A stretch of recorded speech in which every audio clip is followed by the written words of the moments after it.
प्रधानमंत्री नरेंद्र मोदी का रूस दौरा बेहद अहम समय में हो रहा है। प्रधानमंत्री मॉस्को में 22वें भारत रूस शिखर सम्मेलन में हिस्सा ले रहे हैं। फरवरी 2022 में यूक्रेन युद्ध शुरू होने के बाद रूसी राष्ट्रपति व्लादिमीर पुतिन के साथ उनकी पहली बार आमने सामने बैठक है। दुनिया में तनाव के हालात को देखते हुए बैठक काफी अहम मानी जा रही है।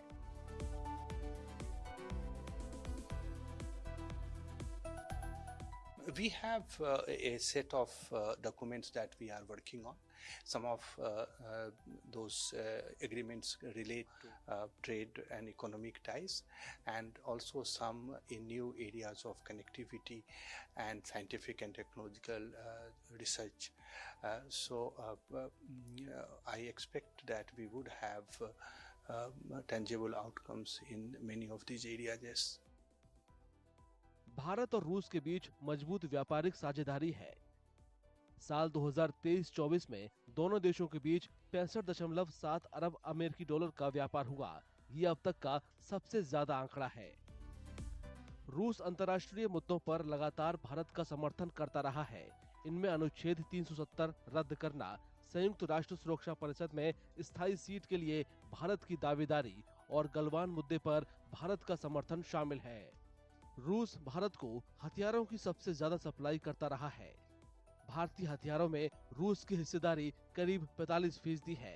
इनमें S-400 Triumph air defence missile system, MiG-29 लड़ाकू जेट, हेलीकॉप्टर और AK-203 राइफल जैसे आधुनिक हथियार शामिल हैं। जानकारों को दोनों के बीच रणनीतिक साझेदारी आगे भी जारी रहने की उम्मीद है। भारत और रूस का मकसद आपसी व्यापार और रक्षा सहयोग को और बढ़ाना है। पीएम मोदी और पुतिन साहब की जो मित्रता है ये तो जग जाहिर है, सब लोग जानते हैं। और इस विजिट का बहुत पहले से इंतजार हो रहा था और मेरे ख्याल से मोदी जी का यहाँ आना पूरे वर्ल्ड पॉलिटिक्स पे इसका असर पड़ेगा। रशिया और इंडिया के तो बिजनेस पे तो असर पड़ेगा ही, आर्मी डील्स पे असर पड़ेगा ही, कल्चरल रिलेशन पे असर पड़ेगा ही और पॉलिटिक्स, जियो पॉलिटिक्स पे भी इसका असर पड़ने जा रहा है।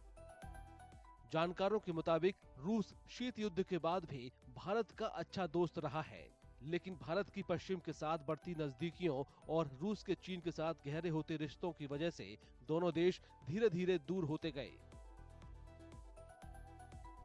यूक्रेन के साथ रूस का युद्ध शुरू होने के बाद भारत पर अपना रुख साफ करने का दबाव है।